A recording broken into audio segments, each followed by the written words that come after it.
Olá pessoal, tudo bem? Começando aqui mais um Sechá News. Olha só, a Anvisa aprovou novas RDCs que marcam um novo capítulo para a cannabis no Brasil. Uma que regulamenta o cultivo comercial para fins medicinal e farmacêutico e outra que institucionaliza a pesquisa científica com a planta. Depois de anos de exceções, autorizações pontuais e insegurança jurídica, o país vai passar a ter regras mais claras para produzir ciência, desenvolver tecnologia e estruturar uma cadeia produtiva nacional. Para entender o que essas normas realmente autorizam, quais os avanços elas trazem e quais desafios ainda permanecem, conversamos agora com Beatriz Emídio, pesquisadora da Embrapa e presidente do Comitê de Assessoramento Estratégico em Cannabis. Beatriz, é um prazer falar com você aqui no Sechá News. Muito obrigado mais uma vez. Olá, Leandro, sempre um prazer conversar com vocês e trazer esclarecimentos e discutir esse assunto que está, né, em todas as redes de notícia do país, desde que tivemos, então, essa aprovação dessas RDCs. Maravilha. Então, Beatriz, a nossa ideia aqui é esclarecer de uma forma bem didática exatamente esse ponto que você mencionou, deixar bem explicado o que está acontecendo para que as pessoas possam entender. E para vocês que estão nos acompanhando, a gente dividiu essa entrevista em dois blocos. Primeiro, falando sobre o cultivo comercial para fins medicinal e farmacêutico, e depois a gente vai falar sobre a regulamentação e as regras possíveis que virão para o cultivo direcionado para a pesquisa científica. Beatriz, para a gente começar então aqui a nossa entrevista, o que essa nova minuta da RDC da Anvisa autoriza, de fato, em relação ao cultivo de cannabis para fins medicinais no Brasil? Quem pode cultivar, para quais finalidades e qual o limite de THC? Não, essa RDC, ela traz o início do fim da dependência externa de importação de insumos para a cadeia produtiva de cannabis medicinal, à medida que ela possibilita o estabelecimento de cultivos nacionais, que era uma expectativa antiga do setor, então, de fato, teremos essa possibilidade, somente por pessoas jurídicas, então isso exclui produtores rurais, pessoa física desse processo nesse primeiro momento. Temos aí a questão do limite de THC a 0,3%, que já era esperado que esse limite ficasse nesse teto, o que é, na verdade, bastante conservador, considerando o contexto e o cenário em que o Brasil está inserido, onde tem vizinhos e países aqui da América Latina que já têm um limite, trabalham com um limite de THC superior. Então, isso traz também uma fragilidade para essas novas cadeias produtivas que, ora, teremos a possibilidade de iniciarmos no país. E, Beatriz, eu quero focar com você nesse ponto do limite de THC, de 0,3%. Por que esse limite? Por que ele é necessário? De fato, é necessário? Qual foi o critério para essa definição? Então, a Anvisa fez vários chamamentos, conversou com a comunidade científica na tentativa de ter elementos que dessem respaldo para que ela pudesse subir essa régua. No entanto, com todas as informações, os dados, as discussões que foram feitas previamente à elaboração dessa norma, a Anvisa entendeu que não teria ainda elementos suficientes para assegurar um teto de THC um pouco superior ao 0,3%, que é um limite histórico estabelecido, né? Se sabe que esse limite ele foi estabelecido por uma questão taxonômica, nada tem a ver com regulamentação, nada tem a ver com questões sanitárias. No entanto, historicamente, ele vem sendo usado no mundo todo como um parâmetro para dividir materiais que, teoricamente, teriam maior e menor potencial entorpecente. Então, ao estabelecer essa questão toda experimental que veio junto, ou seja, a Anvisa trouxe um conjunto de regramentos e a gente não pode deixar de lembrar que a pesquisa, a ciência, ela ficou no núcleo central de todo esse processo, ao termos a RDC de pesquisa, que discutiremos em sequência, e também a RDC do Sandbox, que é um ambiente experimental regulatório, onde provavelmente se fará essas análises dessas variações de limites de THC em loco, em ambiente nacional, em condições climáticas brasileiras. E aí, possivelmente, num futuro próximo, se possa ter, né, uma mudança desses limites. Então, entendo que foi uma medida conservadora, cautelosa, e nós entendemos como aceitável nesse primeiro momento, né? Estamos numa fase inaugural desse processo, então é importante que se tenha também um pouco de cautela, até porque é um assunto que mexe com a opinião pública, que envolve uma série de questões. Então, acho que podemos estabelecer, iniciarmos com esse limite e vamos levantar dados, embasar, subsidiar a Anvisa com pesquisa, com respaldo técnico nacional, para que a gente possa, no futuro próximo, levantar esse limite e igualar o Brasil aos seus vizinhos e outros países, né, que já trabalham com limites superiores. Eu concordo com você, é um projeto inicial, mas mesmo sendo um projeto inicial, não inibe a gente de falar sobre as oportunidades que o Brasil pode perder em relação àquilo que não foi regulamentado e que não foi previsto nessa nova regulamentação.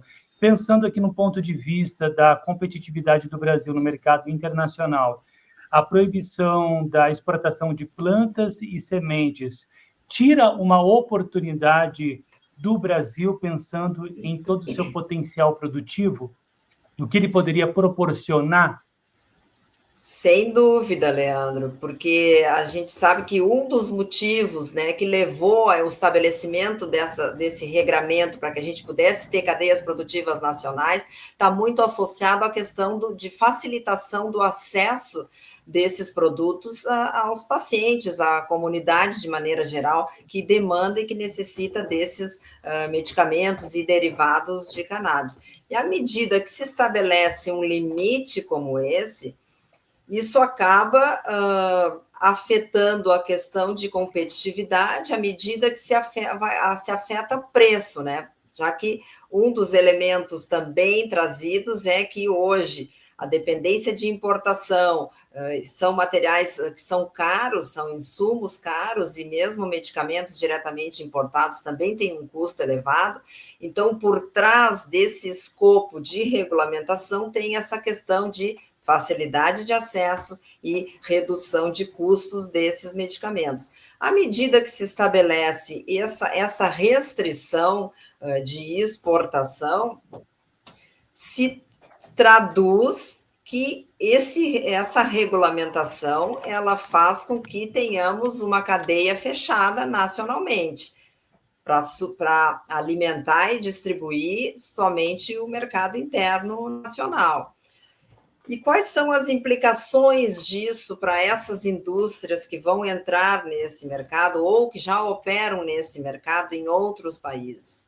À medida que se tem uma limitação de exportação, se tem limitação de mercado. Isso, obviamente, que vai impactar preço, preço impacta competitividade, competitividade impacta acesso a mercados externos, e isso fragiliza a indústria nacional, à medida que ela, no longo prazo, talvez não tenha capacidade de ser sustentável, e aí esses benefícios de redução de custo, de facilidade de acesso, talvez eles se percam, né, no longo prazo em função de ausência de competitividade da nossa indústria. Então, seria muito importante que essa possibilidade de exportação ela fosse aberta, porque nós temos aqui o Uruguai, por exemplo, do nosso lado, exportando flores para a Suíça. Por que o Brasil não pode estabelecer exportação de flores, de IFA e mesmo de produto acabado para outros países?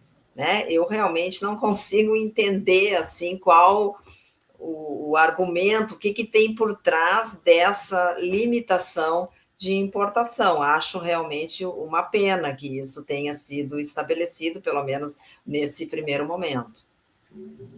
Porque é o que me parece que eles estão colocando a planta dentro de uma única possibilidade, sendo que ela tem várias outras possibilidades. E além disso, né, Leandro, tem a questão, por exemplo, nós da Embrapa, a gente e outras empresas que venham a investir em melhoramento genético, desenvolvimento de cultivares, que é um processo longo, é um processo caro, nós ficaremos restritos ao mercado nacional. Isso também limita do ponto de vista de exportação de tecnologia brasileira, que temos toda a capacidade de fazer. Então, até essa questão de investimento em tecnologia interna, ela acaba ficando, né, bastante comprometida em função dessas restrições. Muito embora essas cadeias produtivas de cannabis medicinal, elas são muito verticalizadas, então, geralmente, as empresas que fazem a importação de sementes no primeiro momento, elas depois ficam fazendo a sua própria produção de sementes.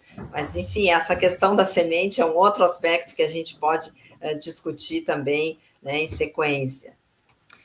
É um ponto que eu vou abordar com você agora, e eu imagino que você irá concordar comigo que essas novas regras, elas chegam acompanhadas de muitos desafios, e talvez o principal é em relação à produção dentro dos limites de THC. O Brasil é um país majoritariamente de clima tropical, talvez o clima temperado está mais na região sul aí do Brasil. E quais são as principais dificuldades técnicas e regulatórias para garantir que sementes produzirão plantas com THC dentro do limite exigido pela norma? Então, isso é uma expectativa de como virá essa normativa que será emitida pelo Ministério da Agricultura, definindo o escopo de exigência de como será demonstrado que uma determinada cultivar, né, sementes de uma determinada cultivar, irão produzir até o limite de 0,3%. Isso é realmente uma grande dificuldade, porque, embora existam kits comerciais para se fazer genotipagem, para comprovar que o material, por exemplo, ele pertence ao quimiotipo 1, 2 ou 3, ou seja, um material que é de quimiotipo 3, que tem a capacidade de produzir materiais de alto canabidiol, alto CBD e baixo THC, mas isso não te assegura um teto de THC até 0,3%, né? Porque a característica genotípica do genótipo, ela não define o teto fenotípico, ou seja, não define o quanto de THC tu terá no final da tua produção, porque esses canabinoides, eles são altamente influenciáveis por questões climáticas, por questões de manejo, por modalidades de cultivo. Então, se tem, basicamente, uma definição genética de uma predisposição do material, de que ele é um material que vai produzir mais canabidiol do que THC. No entanto, esse limite, com esse grau de precisão, para que possa ser comprovado a priori, é realmente impossível, né? E, Beatriz, então, é possível a gente, talvez, definir qual região do Brasil seria mais favorável para produzir essa planta com o limite exigido de THC? Porque o Brasil, explica para a gente o clima, as condições climáticas. A gente, de norte a sul, tem algumas variações que podem favorecer esse processo ou não? Sim, temos né, variações climáticas, sobretudo com relação à temperatura e regimes de fotoperíodo que afetam diretamente essas questões de metabolismo secundário das plantas, que está diretamente ligado à questão de produção dos fitocannabinoides. Então, regiões mais quentes, como as regiões subtropicais e tropicais, que tu tem uma incidência de radiação solar maior, tu vai ter provavelmente né, uma capacidade maior de estourar esses limites. Então, pensando numa região mais subtropical, mais temperada, essa capacidade de estourar os limites, ela é um pouco menor, mas ainda assim existe, porque são muitos os fatores que impactam a produção dos fitocannabinoides, que por serem substâncias derivadas de metabolismo secundário, elas estão diretamente ligadas às condições de estresse. Então, condições de seca, de excesso de temperatura, de outras restrições de manejo, forma de cultivo, iluminação, tudo isso vai impactar o teor desses canabinoides. Então, nós precisamos fazer estudos no Brasil, e já tem algumas iniciativas nesse sentido, para justamente verificar qual é o limite, qual é a faixa a margem de segurança que se teria com os materiais genéticos disponíveis, porque isso é uma outra questão, né? Nós precisamos de materiais de alto canabidiol, com baixa capacidade de produção de THC e que tenham adaptabilidade às regiões e às condições climáticas brasileiras. E ainda assim teremos que estabelecer qual é o limite, ou seja, a faixa de segurança que se teria para variação dentro, né, dessa proporção aí do 0,3, porque isso não é algo, não é uma variável fixa. Inclusive, dentro da própria planta, dependendo da porção onde a amostra é coletada, tu tem essas variações com relação ao teor dos canabinoides. Então, é uma questão complexa, é uma questão sensível.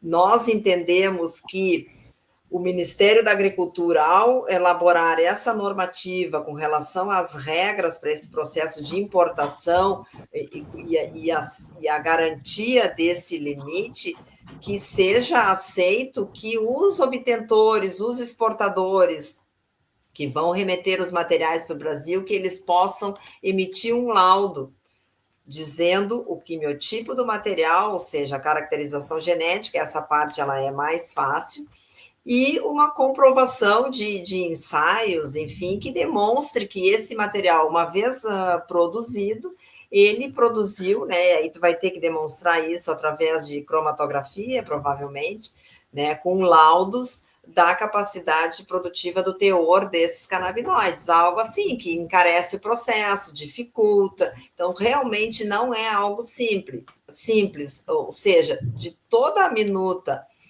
para fins de produção comercial, esse, para mim, é um dos pontos assim mais sensíveis e que eu estou com bastante curiosidade para ver como essas normas e essas exigências elas virão.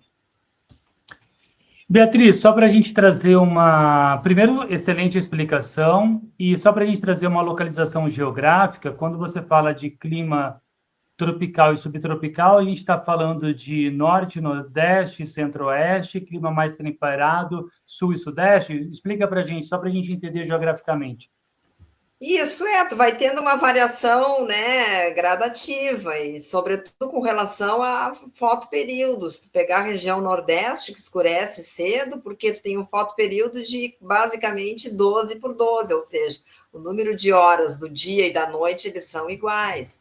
Quando tu vem para a região mais ao sul, tu tem, então, temperaturas mais amenas, tu tem variação de fotoperíodo em que tu tem um alongamento do dia, né? Então, tu tem as condições, por exemplo, que a cannabis demanda de 18 horas de luz durante o período vegetativo, tu não consegue ter isso na região nordeste, mas tu consegue Perfeito. Isso na região sudeste, muito embora quem está plantando, cultivando na região sul e sudeste, também está fazendo complementação de luz, porque aí tu tem a questão de temperatura, que também te restringe o período de cultivo, né? Não adianta termos horas de luz e não termos temperatura compatível com as exigências da cultura. Então, tem todo esse balanço, e isso a gente fazendo um mapeamento de aptidão edafoclimática. para cannabis no Brasil. Já tem algumas iniciativas que foram feitas, e nós da Embrapa faremos também esse estudo, onde tu pega as exigências da espécie e tu faz com relação às características climáticas, todo o regime hídrico, o regime de solos, as características de fotoperíodo, e aí tu mapeia no país quais são aquelas regiões que têm melhor predisposição para cultivo de cannabis em função da combinação desses fatores todos. Perfeito. Beatriz, para a gente fechar, então, esse primeiro bloco da nossa entrevista, queria falar sobre a ausência de regras claras, né? De que forma essa ausência dessas regras claras sobre o uso de coprodutos e resíduos do cultivo impacta a sustentabilidade e integração da cannabis medicinal à bioeconomia brasileira? Então, Leandro, esse é um aspecto assim que ficou absolutamente no silêncio absoluto, né? Mas depreende-se de que, à medida que a norma diz que é exclusivamente a produção para fins medicinais e farmacêuticos, obviamente que todos os outros usos eles são vedados. Então, e aí isso traz um questionamento, porque, ou seja, o Brasil recentemente instituiu uma estratégia nacional de bioeconomia, se fala em economia circular, se fala em sustentabilidade, e aí nós temos, né, em pleno 2026, o estabelecimento de regras para o estabelecimento de uma nova cadeia produtiva no país, e essas questões elas não se conversam. Então fica a sensação de que falta uma governança estatal que pense essas coisas de forma integrada. Então tu imagina, a cada 10 quilos de flores processadas, tu tem 14 quilos de flores como resíduo de torta de flores de cannabis embebidas em álcool, no caso de uma extração alcoólica, que é resíduo. Mais de 80% da planta, considerando colmos, raízes e folhas, também são resíduos desse processo produtivo.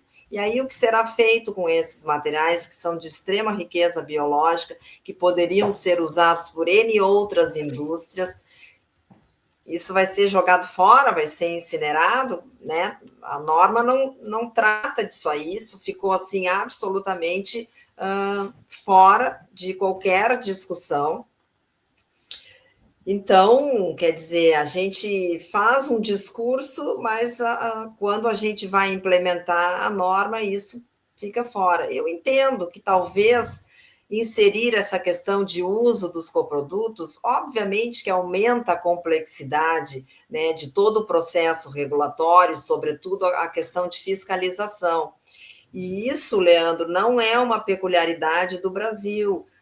Eu andei fazendo uma análise com relação a essa questão e comparando legislação de outros países, e acontece o seguinte: isso é muito comum nos outros países, justamente pelo fato de que a regulamentação medicinal ela é feita dentro de uma caixinha, ou seja, ela não conversa com a regulamentação do cânhamo industrial com propósitos outros, né, que não o medicinal. Então, o que acontece? Tudo que é produzido dentro do escopo de uma legislação medicinal, que é o caso dessa RDC sobre a qual estamos conversando, tu não consegue transitar isso para uma outra linha de produção que não medicinal. Então, isso impossibilita que colmos, que raízes, que folhas sejam usados para indústrias diversas e finalidades diversas que não a medicinal e a farmacêutica, justamente porque ficam legislações em caixinhas separadas. E isso é um problema, porque realmente as coisas deveriam ser pensadas de uma forma mais integrada, né? Porque não adianta um discurso de Objetivos de Desenvolvimento Sustentável, Socioeconomia, Economia Circular, quando, na verdade, quem tem o poder de decisão de fazer as normas não considera essas questões, e as coisas ficam muito fragmentadas, e depois fica difícil conseguir unir isso, porque daí a fiscalização separada, se a exclusividade da produção é medicinal e farmacêutica, como é que eu vou derivar custos para a construção civil ou para a indústria têxtil? Então, ou Perfeito. de bioinsumos. Então, realmente é um problema e uma Eu pena, né? entendo, um desafio pela frente, né? Bom, já que você falou sobre caixinha, vamos mudar de caixinha agora, saindo da regulamentação do cultivo comercial para a caixinha da pesquisa científica com cannabis. Beatriz, eu acho que é um passo muito importante nessa RDC da Anvisa. Ela representa aí uma passagem da pesquisa com cannabis de um regime de exceção para uma política pública estruturada no Brasil. Exato, Leandro. Isso foi um passo assim muito importante.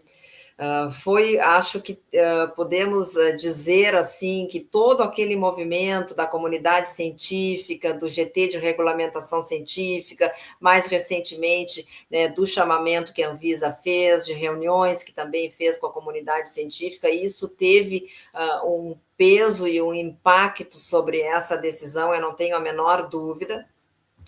E aí isso simboliza que a ciência realmente fica no centro, né, das atenções como um motor, né, gerador de tecnologias e dando subsídio para o estabelecimento dessa cadeia produtiva e para a sustentabilidade dessa cadeia produtiva que ora se inicia a longo prazo. Então, é um processo muito importante que se tenha, né, trazido também essa questão da pesquisa num nível e num grau de importância tanto quanto, né, a própria RDC de produção industrial. Então, estamos todos na comunidade científica comemorando, porque foram avanços muito importantes. E, Beatriz, o que muda na prática ao substituir autorizações vinculadas a projetos específicos por uma autorização especial institucional para a pesquisa científica? Leandro, isso faz toda a diferença, porque o processo de construção do conhecimento ele é muito dinâmico. Constantemente estão surgindo novas pesquisas, novos editais, novas oportunidades de parcerias, novos estudantes de mestrado, de doutorado, de pós-doutorado são incorporados aos projetos já existentes, com derivação de outros projetos, surgem editais de pesquisa e, em geral, esses editais tu tem 3, 4, 5 meses para submeter a tua proposta, desde o lançamento do edital, né, para fins de fomento, até a submissão de um projeto para um edital. Então, na verdade, se tu ficas atrelado a uma autorização por projeto, isso é um engessamento muito grande, não te possibilita esses malabarismos e esses arranjos e essas construções todas, porque até tramitar novamente um processo junto à Anvisa, para aquele projeto ter uma nova autorização, isso inviabiliza todo o processo. À medida que passamos a ter autorizações institucionais, essas possibilidades todas que eu comentei, elas se tornam automáticas, ou seja, surge um novo edital, eu escrevo um projeto e submeto, porque nós, enquanto instituição XYZ, estamos habilitados para desenvolver pesquisas com cannabis de uma forma ampla.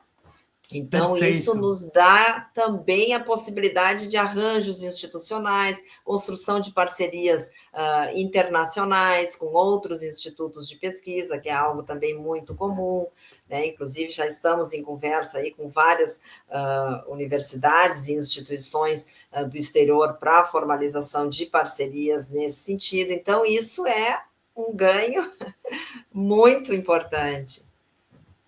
Beatriz, o THC não ficou de fora também dessa discussão da nova RDC para pesquisa, ou da RDC para pesquisa, né? Explica para a gente, em termos de pesquisa, Foi estipulado algum limite para o THC? Existe mais liberdade para explorar todo o potencial da planta? Do ponto de vista científico, qual foi o avanço que essa RDC trouxe para a pesquisa científica e no campo regulatório também?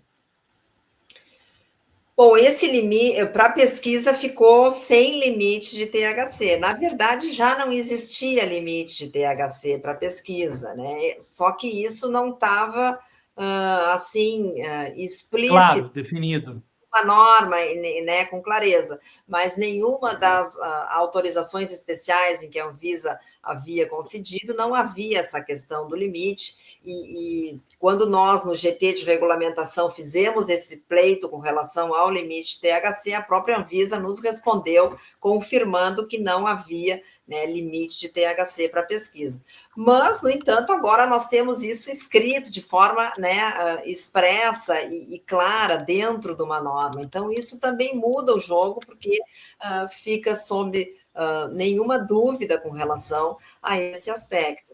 E isso, obviamente, que é um dos fatores, assim, que é um divisor de águas no sentido de geração de conhecimento, de estudos clínicos, a questão de amostragem, para que a gente não dependa de outras instituições, que a gente possa ter, né, os nossos próprios materiais para ter amostra, para fazer estudos diversos, estudos em modelos animais. Então, isso abre uma janela de possibilidades para que a gente possa justamente ter clareza com relação ao THC, que é tão discutido e tão debatido. Então, vamos lá, vamos gerar dados, vamos analisar, vamos ver o que de fato acontece com relação às questões agronômicas, com relação a essas questões de variação, em relação a regiões climáticas, ensaios clínicos, enfim. Então, são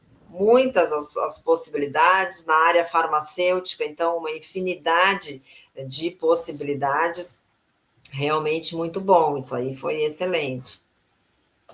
Bom, Beatriz, muito obrigado pela tua entrevista. Eu acho que é um bom motivo também para a gente falar que o Congresso Brasileiro da Cannabis Medicinal está chegando, vai ser em maio, de 21 a 23, no Transamérica Expo Center, aqui em São Paulo.